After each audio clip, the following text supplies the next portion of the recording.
Aceh Explore menampilkan halaqah dari Masjid Raya Baitur Rahman Banda Aceh. Subscribe, komen, like, dan share. Alhamdulillahilladzi akramana fi hadzal laili ikraman lam yarahu min ad-duhur.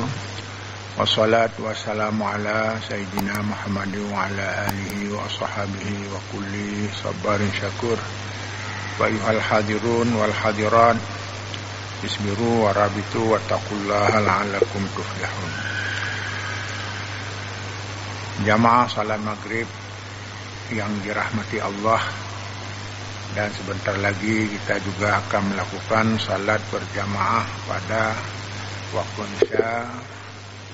Mudah-mudahan amal kita ini akan semakin bertambah, semakin baik, dan juga kita membangun keikhlasan bahwa yang kita lakukan ini sangat tergantung kepada keikhlasan kita kepada apa yang telah diperintahkan kita ikuti dengan baik, atau dengan istilah lain kita beramal sesuai dengan petunjuk Allah dan Rasul. Jamaah yang berbahagia, pada pembahasan kemarin kita sudah ingin mencoba untuk menyampaikan berhubungan dengan maqasidus syar'iyah. Maqasidus syar'iyah, yang pertama-tama kita harus memahami bukanlah sumber hukum. Kalau sumber hukum sudah jelas Al-Quran dan hadis yang merupakan sumber asasi, ditambah lagi ada 5 lagi yang menurut mazhab Syafi'i adalah bertambah ijma' dan qiyas.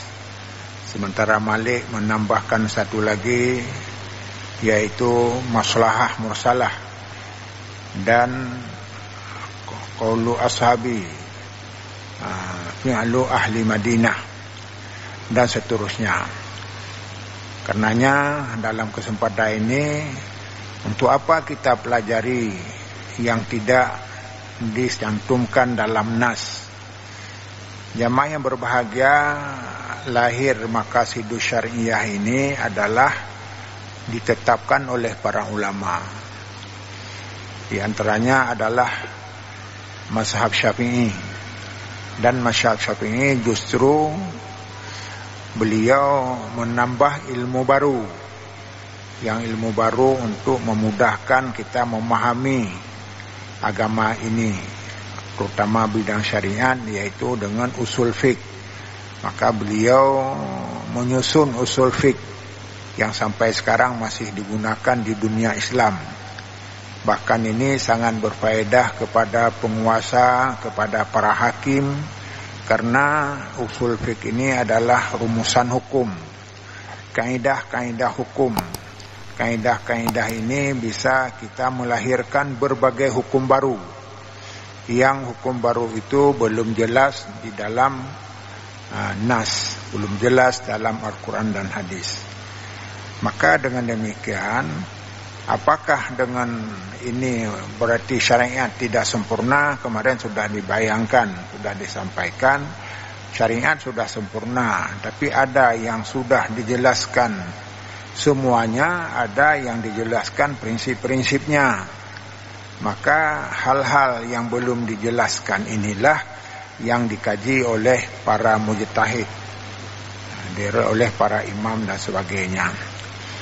Jamaah yang berbahagia, perlu kita mempelajari maqasidus syar'iyah adalah supaya kita bisa meletakkan sesuatu pendapat sesuai dengan kehendak nas. Karena kehendak nas ada yang sareh, jelas, yang disebut dengan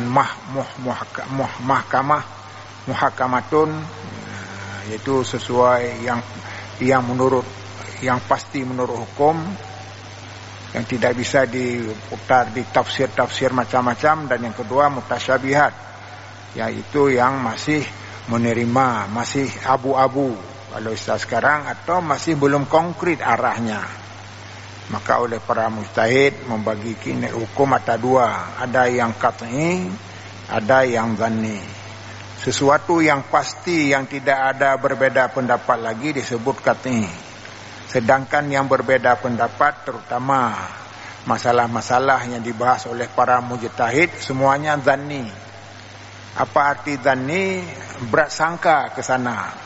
Meskipun lawannya belum tentu salah dan sebagainya. Maka karenanya jamaah yang berbahagia, dalam kajian kita dalam hal ini, misalnya saja azan 2 kali. Ini azan 2 kali. Jadi azan 2 kali ini adalah dilakukan, ditambah karena kebutuhan. Pada masa Utsman, karena banyak penduduk, banyak orang yang tidak tahu bahwa salatnya sudah waktunya, maka diadakanlah azan. 1 kali, azan pertama disebut. Kemudian azan yang kedua. Dalam hal ini tidak semua sependapat seperti itu, bahkan termasuk mazhab Syafi'i.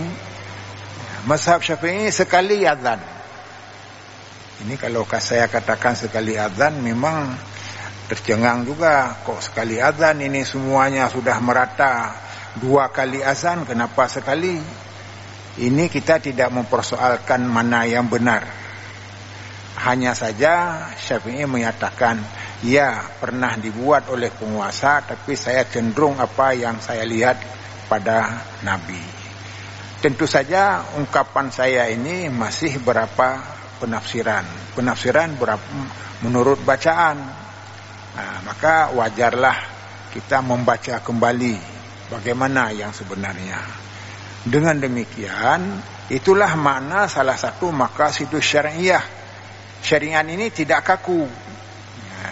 Jadi ada dalam hal-hal yang hal boleh ditambah dengan pengertian karena sudah dibutuhkan, seperti azan 2 kali misalnya. Itu karena dibutuhkan, karena ada praktek para sahabat, maka orang tidak mempermasalahkan kalau azan 2 kali. Meskipun orang yang sudah yakin 1 kali, kenapa tambah masalah? Seperti Imam Syafi'i sendiri. Jadi ini contoh saja yang saya angkat, sesuatu yang jamaah juga merasa banyak sekali masalah dalam fiqh ini. Walaupun kita sangat yakin seperti ini, tetapi masih ada juga yang berbeda pendapat dengan pendapat kita. Pertama-tama kita simpulkan bahwa maqasidus syariah ini bukan tambahan sumber hukum. Sumber hukum tetap seperti yang sudah ada, hanya ini untuk membantu atau untuk memperjelas sesuatu yang belum jelas. Jamaah yang berbahagia, di dalam kitab Maqasidus Syariah yang hari ini kita bawa, telah diterangkan ihtiyajul faqihi ila ma'rifati maqasidis syariah. Kebutuhan ulama-ulama fiqh untuk mengenal maqasidus syariah. Jadi ini isi daripada penjelasan ini, kita perlu mempelajari hal-hal yang berhubungan dengan maqasidus syariah. Jadi dengan ada ini, nas yang sifatnya inti dan sebagainya bisa dikembangkan sesuai dengan kondisi di lapangan. Kondisi di lapangan bukan menambah nas. Kalau kita menambah nas atau berupa nas, ini namanya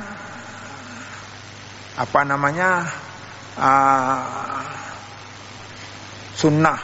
Bid'ah itu mengakibatkan bid'ah. Ini bukan menambah-nambah yang tidak ada dalam nas, tapi memperjelaskan kedudukan nas karena nasnya bersifat umum. Dan inilah yang dikaitkan dengan usul fiqh. Usul fiqh ini membahas sedetil-detilnya, sehingga bagi orang yang belajar usul fiqh ini ada suatu keindahan. Bahkan kalau para ulama akan memperkecil perbedaan-perbedaan, karena rumus yang ditetapkan oleh Syafi'i itu adalah sudah sangat meyakinkan. Jamaah yang berbahaya, inna tasarrufal mujtahidi fi fahmi syariati yaka'u ala khamsati anja. Jadi sesungguhnya para mujtahid memahami tentang syariat atau maqasidus syariah, memahami maqasidus syariah terjadi disebabkan 5 hal. Yang pertama, al-awwalu fahmu aqwaliha, yaitu dalam memahami pendapat perkataan-perkataan nas. Jadi memahami perkataan nas. Al-Quran itu ada nasnya, ada kata-katanya. Jadi ada isinya, ada sebagainya. Maka tujuannya adalah memahami perkataan itu. Sebab sering kita bermasalah, pertama-tama tidak memahami yang kita bahas. Ini bahkan ada di kampung, orang dakwa-dakwi dalam satu masalah. Masalah pokoknya tidak tahu. Kenapa? Maka jawab, yang penting yang lundepu agenyo. Jadi tidak lagi menerangkan alasan-alasan secukupnya. Wa istifadatu madalulati tilkal ahwali bihasbi isti'malil lughawi. Bihasbin naqli syar'i bil qa'idatil lafdhiyyati allati biha amalu istidlalul fiqhi. Wa qad takafala bima'dhamatihi ilmu usul fiqh. Yang pertama adalah memahami nas. Maka salah satu perbedaan pendapat terjadi di sini, yaitu fi fahmin nusus, dalam memahami nas. Apa jula apa? Kan nasnya sudah jelas, kata-katanya juga sudah jelas. Itu yang seperti akwalnya, pendapatnya seperti itu. Tapi kenapa dipahami lain lagi? Memang hukum ini bukan bahasa negeri, tetapi bahasa banyak negeri, tetapi bahasa Al-Quran, bahasa Arab. Jadi yang memahami ini semua adalah orang-orang Arab. Ya, dan pemahamannya lahirlah pendapat di dalam pemahaman tersebut. Ya, jadi ketika pemahamannya berbeda, kenapa beda juga pemahaman sedangkan pemahaman semua orang sepakat ke sana? Karena Arab juga menggunakan istilah-istilah itu antara satu dengan lain berbeda. Memang tidak bisa dipungkiri. Anjir tak pungkiri bahwa berbedanya adalah dibuat-buat, tidak. Mungkin sudah pernah waktu awal dulu kita perkenalkan sebab-sebab perbedaan itu, diantaranya adalah lafadz quru. Lafadz quru itu, quru adalah waktu orang datang bulan. Datang bulan itu disebut quru, ya, haid. Ya, jadi tentang haid ini ada ulama yang berpendapat iddahnya adalah 3 kali quru. Apa yang disebut quru? Hanafi menyatakan quru itu adalah kotor, 3 lehaga truk bulan maka kabeh iddah. Sedangkan Syafi'i dan beberapa yang lainnya menyatakan quru itu suci, jadi baru habis iddah leha kali suci. Jadi dia ada pengaruh pada masanya, bisa saja 2 bulan, bahkan bisa saja 3 bulan. Jadi perbedaan ini tidak bisa dibantah. Dan terjadi di Arab seperti ini. Jadi dengan demikian perbedaan itu terjadi dalam lafaz nas sendiri yang dimungkinkan. Ini banyak contoh. Jadi saya sebutkan contoh yang dialami. Kita alami bahwa kita kalau orang datang haid, maka dihitung pada kali 3 suci baru iddahnya habis dan sebagainya. Kemudian yang kedua, al-bahsu amma yu'aridul adillah allati hadal mustahid. wallati istiqmala i'malu nadrihi fi istifadihi madululatiha liyastaikina anna tilkal adillata salimatun mimma yabtulu dilalatuha. Yang kedua adalah ketika dalil-dalil bertentangan. Nah, jadi kita malam ini sudah tahu bahwa Al-Quran itu kalau kita tidak teliti, apalagi kalau kita ini bukan mujtahid, semakin banyak bertentangan kita melihat. Nah, tapi sebenarnya ada letaknya masing-masing. Ketika nasnya bertentangan, ada bertentangan ayat dengan ayat, ada bertentangan ayat dengan hadis, ada bertentangan hadis dengan ayat, itu selalu ada dan sudah terjadi. Maka karenanya perlulah ilmu khusus. Bagaimana ketika mu'aradah, kalau di dalam itu disebut dengan ta'arud. Ta'arud bertentangan dalil. Maka para mujtahid ketika bertentangan dalil itu, bagaimana diambil kesimpulannya. Jadi dengan demikian inilah tugas para mujtahid yang ahli bidang ini. Karenanya dikajilah, tidak hanya berdasar teks, tapi tujuan dikaji juga berdasarkan nas-nas yang ada. Maka arah yang bertentangan itu tidak lagi bertentangan, ditempatkan pada tempatnya masing-masing. Nah, seperti yang mungkin sudah ditayangkan kemarin, yaitu seseorang setelah salat Jumat, maka wa idza qudiyatis shalah fantashiru fil ard.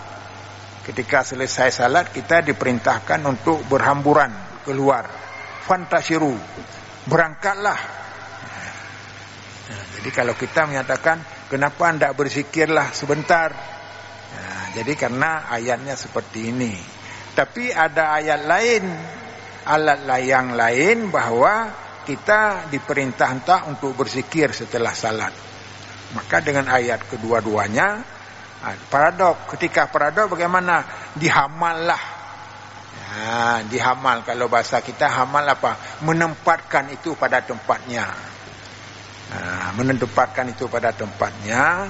Kalau memang dalam kondisi kita harus berangkat, mungkin ada kepentingan. Kalau tidak kepentingan, maka lebih bagus kita berzikirlah dan sebagainya dan bermacam-macam. Jadi dengan demikian, ketika dalil-dalil itu sudah ditempatkan pada tempatnya dan sudah hilanglah perbedaan-perbedaan, maka dengan demikian ada yang kita beramal dengan dua hadis sekaligus, atau beramal dengan dalil yang lebih kuat.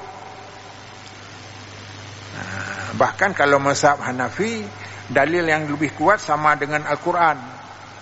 Nah, ini. Yang ketiga, nahus salis qiyamu ma lam yarid hukmuhu fi aqwalis syari'i ala hukmi ma warada hukmu fi. Yang ketiga adalah terjadi maqasidus syariah itu dikembangkan lagi pada hukum qiyas. Apa arti qiyas? Raddul far'i ilal asli. Hal-hal yang baru dikembalikan, disesuaikan, dikaitkan, dihubungkan dengan nas yang sudah ada. Nah, maka dalam kaitan dengan ini, jamaah yang berbahagia, lam yarid hukumu min aqwali syariah. Ini ada yang tidak disebut dalam syariat. Contoh ini banyak sekali, ya, banyak sekali ini yang tidak ada dalam syariat. Seperti masalah hubungan dengan zakat. Banyak zakat itu seperti yang ditetapkan awalnya pada orang Arab. Tapi di daerah lain tidak ada tanaman lain lagi, ada bentuk lain lagi. Lebih-lebih dalam muamalah, perjanjian-perjanjian luar biasa banyaknya. Apakah yang tidak ada dalam nas itu tidak boleh berlaku? Ya, seperti saham, ya. Saham ini apakah saham boleh? Jadi selama tidak bertentangan dengan prinsip syariah, yang dia lakukan berdasarkan syarat-syarat syariah, unsur-unsur syariah, tidak ada masalah. Bahkan pernah saya sampaikan barangkali entah di sini, yang intinya di Arab itu, saya sendiri waktu belajar ekonomi syariah di Arab, maka saya datanglah membeli kitab-kitab. Rupanya sahamnya, kitab saham itu banyak sekali. Kita mau pilih apa? Bahkan saya tanya pada yang menjual, mana yang lebih bagus dari banyak ini? Ini semuanya bagus, ini yang baru. Jadi intinya membahaskan dengan demikian, masalah saham haramnya bukan atas nama saham. Haramnya adalah pada praktek di dalam menjual membeli saham. Kalau memang produknya produk haram, kapanpun tidak bisa dirubah, tetap akan haram. Jadi ini sebagai contoh, dan banyak lagi. Kalau yang belum ada tapi sekarang sudah ada karena kebutuhan dan sebagainya. Yang keempatnya, ta'u hukum li fi'lin au hadisin hadasa lin nasi la yu'rafu hukumu fima lagal mujtahidi min adillati syar'iyyati wala lahu nadhirun yuqasu lahu. Yang keempat adalah menetapkan hukum pada sebuah perbuatan yang baru atau haddasa linnasi yang terjadi di antara manusia yang tidak diketahui hukumnya. Tidak diketahui hukumnya ini bagaimana? Mungkin kalau kita bayangkan bagaimana di sini, karena dalam praktek kita tidak ada dalam nas. Misalnya makanan binatang-binatang itu. Yang jelas babi, anjing itu haram. Selainnya bagaimana? Tupainya bagaimana? Tidak ada tupai di Arab. Bahkan di Manado ini ada yang menarik, itu namanya pasar ekstrem. Pasar ekstrem itu adalah sesuatu yang kita bukan saja makan, melihat saja udah muntah kita. Itu di Manado. Tapi banyak sekali orang. Maka diingatkan, boleh datang ke sana tapi jangan ketawa, jangan muntah-muntah. Jadi udahlah kami datang melihatnya. Jadi rupanya kucing juga di Manado itu dia tidak suka bergaul dengan orang karena ditangkap, dijual. Ini ada beberapa keanehan lah ya, karena itu makanan. Bahkan yang lebih sedih itu anjing. Cara menyembelih anjing ini memang luar biasa, dengan dimasukkan dalam goni dan dipukul sehingga dia mati. Rupanya tujuannya supaya darah dengan banyak keluar. Tapi terlepas kehormat mereka tidak mengganggu umat Islam. Kalau kita masuk, pernah saya masuk di dekat rumah sakit, Pak ini salah masuk ini. Oh ya. Bukan untuk bapak ini, untuk kami di ini. Udah, kami keluar saja.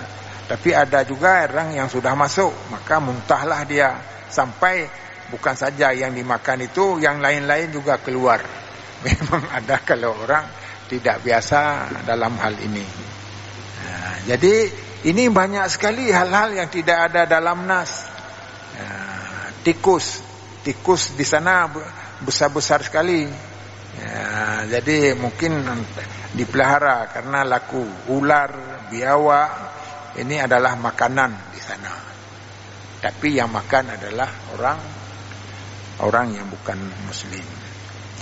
Jamaah yang berbahagia, dalam hal yang tidak diketahui hukumnya, maka para ulama membuatlah illatnya. Illatnya adalah alasan sesuatu, misalnya untuk haram. Kenapa haram? Ada alasannya. Kenapa tidak haram? Ada alasannya. Maka menyebutkan alasan bahagian daripada maqasidus syariah juga, yaitu untuk mengetahui malam yu'raf ilala ahkamiha, yang tidak diketahui ilat hukumnya. Jadi demikian sementara yang berhubungan dengan kitab, bahwa kita perlu belajar maqasidus syariah Hanya saja untuk ini bukan untuk belajar orang awam. Orang awam pun walaupun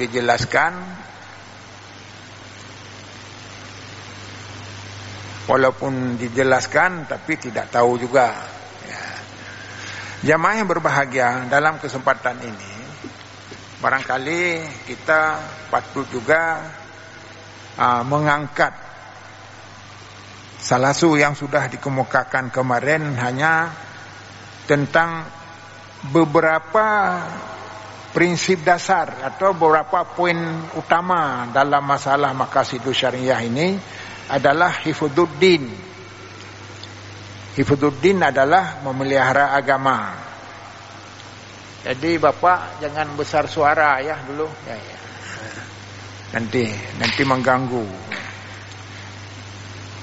Tidak apa-apa mengaji dan memang harus ya. Hifdzuddin yaitu memelihara agama. Itu prinsipnya. Apa inti daripada maqasidus syariah? Adalah memelihara agama. Makna memelihara agama apa? Artinya menjaga agama ini. Kita berpegang teguh dengan prinsip-prinsip agama. Itulah maqasidus syariah 1. Dengan demikian, prinsip-prinsip agama, memelihara agama adalah sebuah kebutuhan dan diterangkan juga dalam ayat. Dalam ayat yang menyatakan bahwa menjaga agama salah satu, karena agama ini fitrah. Apa itu fitrah? Bukan zakat fitrah. Fitrah adalah sesuatu ketentuan Allah yang sudah pasti. Jadi kebutuhan manusia ini, manusia membutuhkan kepada agama. Itu fitrah. Kenapa?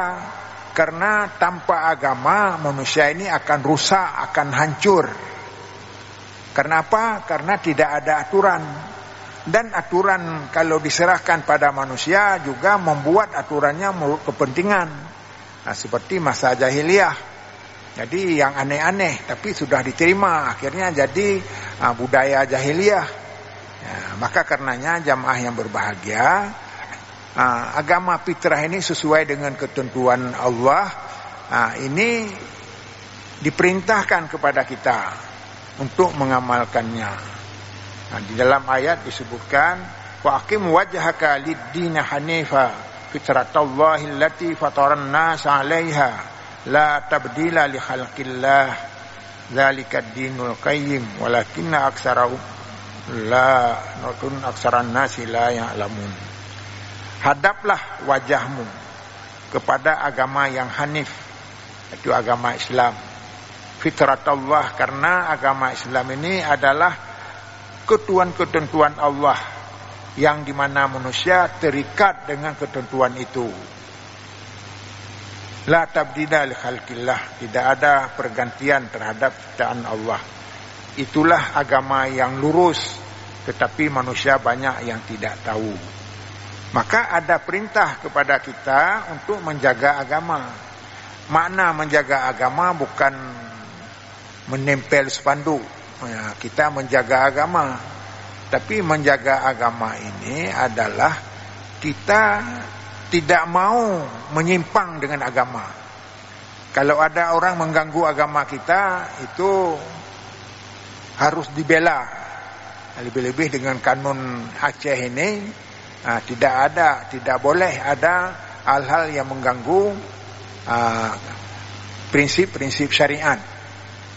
Kalau prinsip syariat ini diganggu, bahkan ini akan jadi hukuman syariah dan sebagainya. Jadi dalam hal ini jamaah yang berbahagia, kita mempelajari agama, menjaga agama, melindungi agama, berpegang teguh agama adalah tujuan daripada syariat kita. Karena itu perlulah pemahaman lebih luas. Bagaimana? Kan kita salat itu sudah satu, zakat dan sebagainya. Ini bukan itu sudah jelas. Tetapi ada hal-hal yang hal itu pada prinsipnya tidak boleh, tapi sudah berlaku, atau sudah prinsipnya sudah tidak berlaku. Sebenarnya itu diperintah dan sebagainya. Maka lahirlah kaidah usul ini sebagai upaya kita juga ada pemahaman dalam menganalisa masalah. Apa? I'tibaru fil Islam al-jauhariyah laisa bi mizhariyah. Artinya yang diperhitungkan dalam Islam adalah substansinya, prinsipnya, pokoknya. Laisa madriyah, bukan dari slogannya, mizhar yang lahir.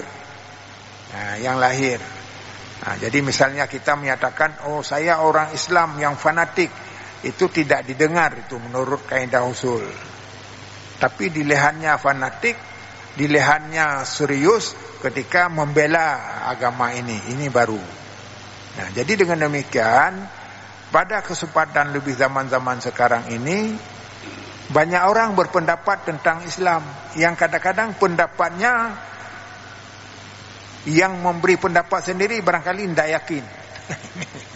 Ini saya yakin orang memberi pendapat, orang itu tidak yakin, hanya ada kepentingan tertentu barangkali. Nah, jadi ini macam-macam ya. Macam-macam, saya tidak perlu mengulang karena tidak ada niat menjelekkan orang lain, tetapi hal-hal yang tidak logis. Tidak logis, apalagi sekarang banyak orang, ada orang yang pindah agama dengan pendapat sendiri. Jadi bahkan membandingkan agama ini seperti agama buatan dan sebagainya.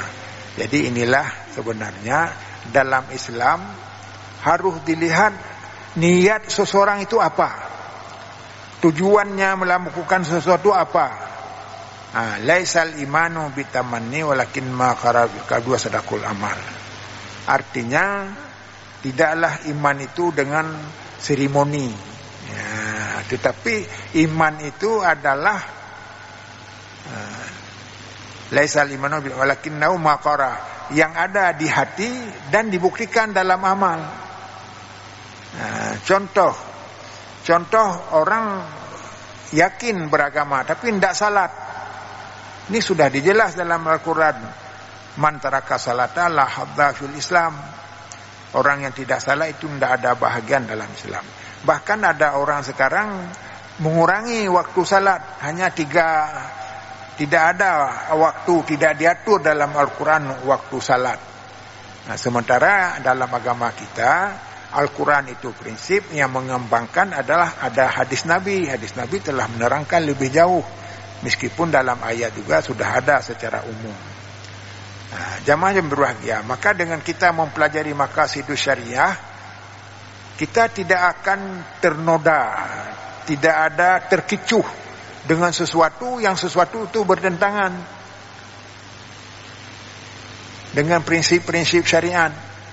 Ya, seperti yang tadi, bahkan yang aneh lagi, mana dalil Tuhan ada mana dalil nama Tuhan, mana dalil tentang adanya Tuhan.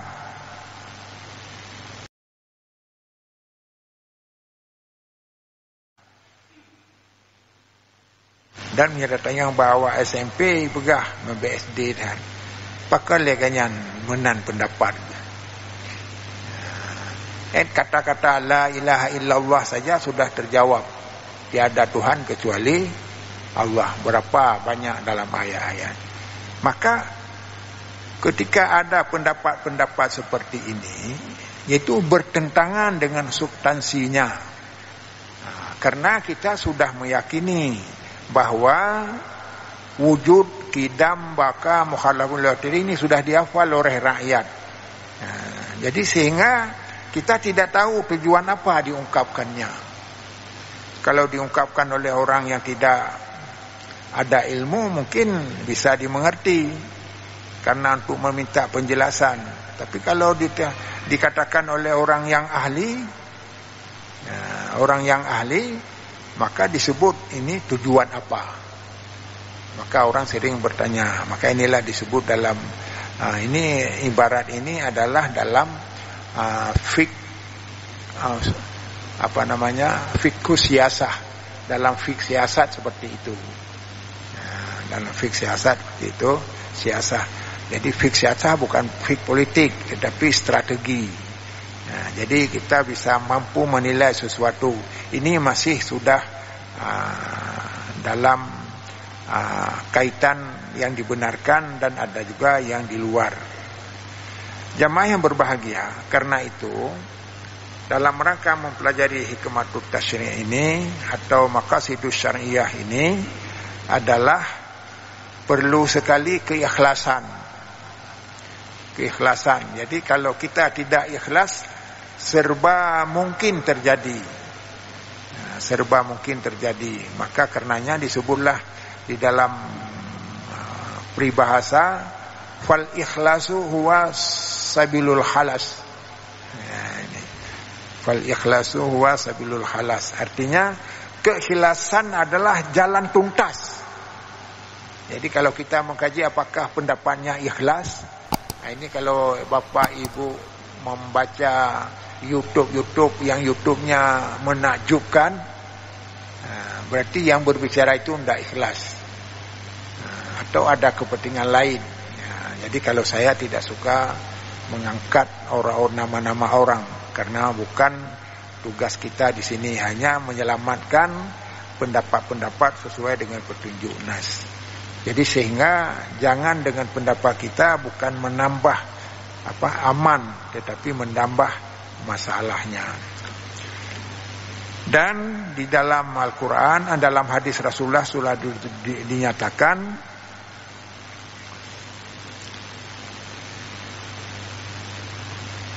faman amila minhum amalal akhirah lid dunya lam yakul lahu fil akhirati min nasib. Hadis Ibnu Hibban.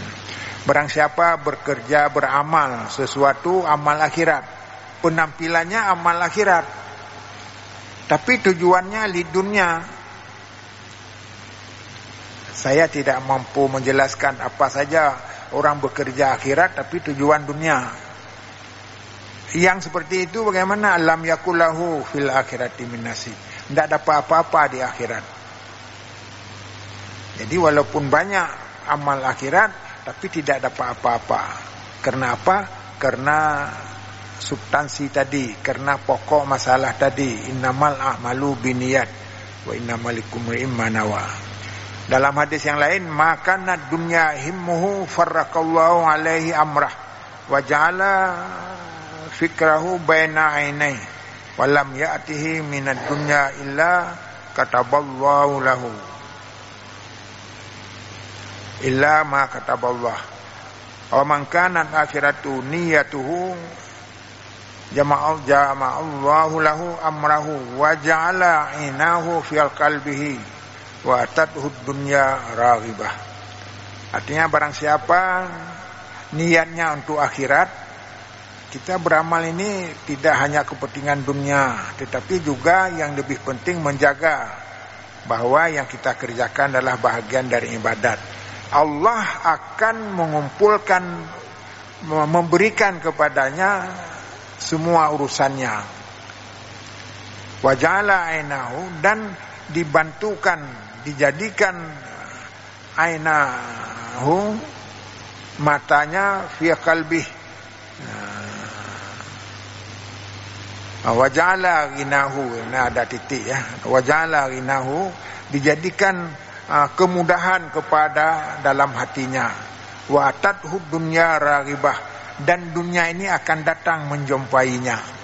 Jadi orang kalau ikhlas bekerja karena Allah dan hanya mementingkan kepentingan akhirat, tidak melulu untuk kepentingan dunia, maka hatinya dia waj'alu ghinahu fi qalbih, dia akan menjadi orang kaya hatinya, dan dunia ini akan dikejarnya. Ada orang yang dikejar oleh dunia, artinya apa? Dunianya diperoleh langsung, datang dengan macam-macam cara.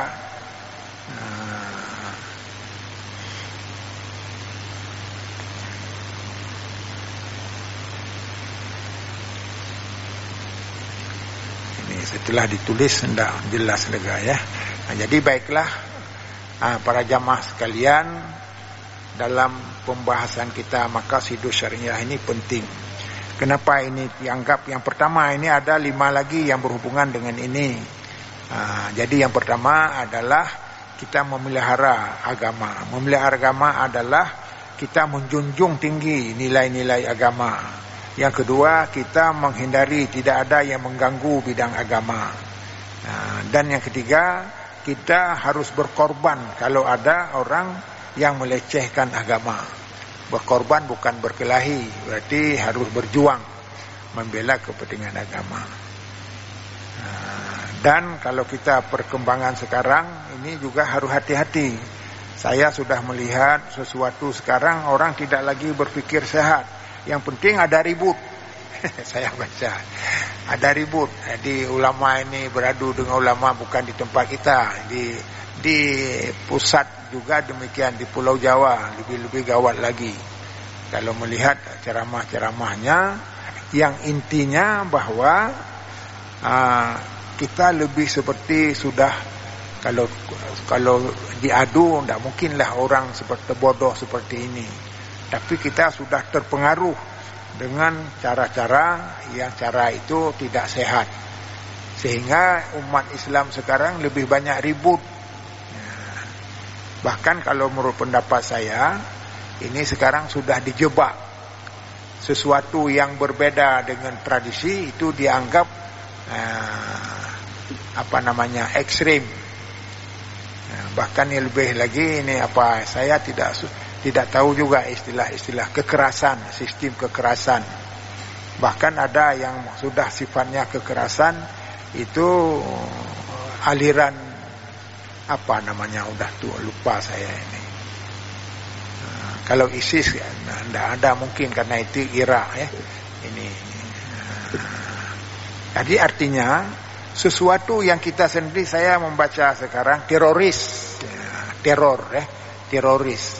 Nah, jadi ada tempat-tempat yang kalau tempat itu sudah mantap dalam pelaksanaan syariat, ini ada juga gangguannya. Maka dalam hal inilah yang disebut kalau ada seperti ini kita harus sabar, harus menghindari. Karena apa? Kenapa? Karena bukan orang muslim saja yang bukan muslim yang bekerja itu, tapi juga orang di luar Islam. Mungkin ini sudah mulai datang ke Aceh. Saya diberitahukan ada orang tapi tidak tahu kita siapa, datang ke masjid-masjid. Jadi nanti dinyatakan bahwa masjid ini ada orang teroris yang kita tidak tahu sama sekali. Ini kemungkinan. Maka karenanya kalau astagfirullahaladzim, kami sebenarnya tidak suka menyampaikan di masjid kita tidak boleh ada penceramah dari luar sekarang.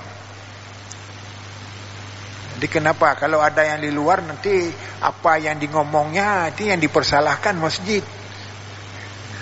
Jadi bersabarlah,